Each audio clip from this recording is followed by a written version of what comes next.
Today, let's talk about our budget deck for Kess, Dissident Mage. Now, before we get started, this video is a follow-up to the previous primer video. If you're looking to try a cheaper version that will still be a powerful force at the table, this is the video. I think it's important to say that for Kess, you can build her a lot of different ways. In the previous video, we used cards like Doomsday or Aetherflux Reservoir to win the game with Storm. With this version, we can still win with cards like Doomsday, but we have to get a little more creative with how we do this. On top of that, we have to add other ways to win for consistency reasons. I'm excited to show you guys what I have been cooking up, so let's get into it. Most of our pros and cons are pretty much the same as from the primer. The only thing that changes is that we usually can't look for a win as quickly as we would in the budgetless version, which mostly comes from having less tutors in the deck. What we do have in this deck is a lot of interesting ways to both gain advantage and get to our win. Our main win cons are going to be Doomsday, Thousand Year Storm, and Demonic Consultation. Most of the ways we use these cards are all getting down to 0 cards in library and playing Jace, Wielder of Mysteries, to win the game with an empty library. We made the switch from Laboratory Maniac to keep it under budget. At the time of writing this, the deck currently sits between $95 and $100. Doomsday. In the last video, we went over Doomsday, so if you want a sort of crash course to the card, I'll throw a link with the timestamp in the description. Thousand Year Storm. This reads, whenever you cast an instant or sorcery spell, copy it for each other instant and sorcery spell you've cast before it this turn. You may choose new targets for the copies. This is a fun new way to win the game using a variant of the Storm mechanic.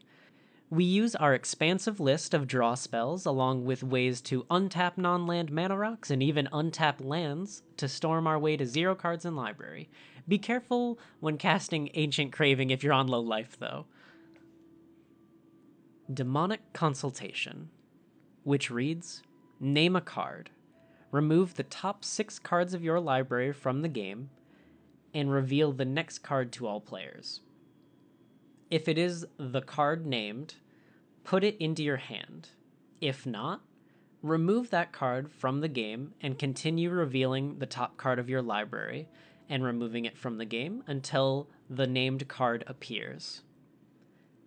This is our last win condition and biggest coin flip. If we need to find Jace and he happens to be in the top 6, we just kind of lose, which makes it a bit of a double-edged sword, so use carefully. Most of our draw spells are cheaper versions of the more expensive cards in the budgetless deck, which means we generally have to pay more mana for them. Our draw spells are a slew of options that at least draw 1, sometimes draw multiple cards for slightly more mana than what we are used to paying. Cards like Careful Consideration, Amass the Components, and Ancient Cravings cost more than most of our draw spells, but they draw multiple cards. Only downside is that they have a negative effect, like losing life or getting rid of cards from hand. Stroke of Genius and Blue Sun Zenith can help us draw as many cards as we want, or force our opponent to draw their deck, as long as we have enough mana for it. Blast of Genius helps burn creatures or players, or just lets us draw too if we discard a land. Browbeat is a fun political card for the table that can result in card draw or making someone pay 5. Either way, we come out slightly ahead. We still have quite a few low drop draw card effects from the original deck, so no need to worry, we will be able to draw extra cards before turn 3. Tutors are something that we may not have nearly as many as we did before, but we still have cards like Firemind's Foresight, Dark Petition, Diabolic Tutor, and Merchant Scroll. Along with these, we have quite a few ways to search for important cards with the use of transmute cards. These cards will help us find the pieces we need, or in a pinch, help us at least do something on the board. Muddle the Mixture and Perplex allow us to either transmute for cards or can counter spells. Shred Memory and Dimir Machinations allow us to exile cards from either the graveyard or top of an opponent's deck. Dimir Machinations could theoretically be a backup win if we have a high storm count from Thousand Year Storm. Brain Spoil lets us destroy a creature, which can be useful, but will probably mostly be used to transmute. Dimir Infiltrator and Netherborn Phalanx can be creatures in a pinch, again, mostly going to use these for transmute, though there is a chance you could theoretically use Netherborn Phalanx to kill the table, but it would require quite a bit of mana. We have ways to cheapen the cost on us in forms of creatures such as Goblin Electromancer and Nightscape Familiar. We also have 2 enchantments in the form of Arcane Melee and Jace's Sanctum. These spells can help us cast cards like Blast of Genius or Brass's Bounty for even less mana than what's on the card. For all of these spells, we need a mana base that can cast them. We use 32 lands, which is only 4 more than the budgetless version. This is mostly due to the fact that we are looking to run more into the later stages of the game, rather than win by turn 4. Our deck centers mostly around blue, so you will see a grand majority of blue lands.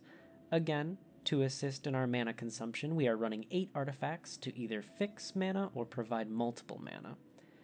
We have Basalt Monolith, Gilded Lotus, and Soul Ring to get that little extra boost when we need it. We have Commander Sphere, Dimir Signet, Felwar Stone, Izzet Signet, and Rakdos Signet to fix our mana in case we don't have a specific color in our land right at the beginning of the game. If you're interested in this deck and want to eventually build up to the primer, here are a few first upgrades. Aetherflux Reservoir. This is another win condition that fits right into the deck. Isochron Scepter. This helps us win through Storm and can easily combo with the previous card to gain a lot of life or just generate unlimited mana. Gush. This card helps a lot with Doomsday piles to make them cheaper. Mystical Tutor. This helps us dig with consistency. Beseech the Queen. Another tutor to cut down on the transmute cards we have. Rolling Earthquake. This card really helps in playgroups that run a lot of creatures, especially token decks. Past in Flames. This allows us to use our spells twice in a turn, even if we cast one using Kess already. I hope you all enjoyed this video, and remember that any commander can be both fun and viable, even without breaking the bank.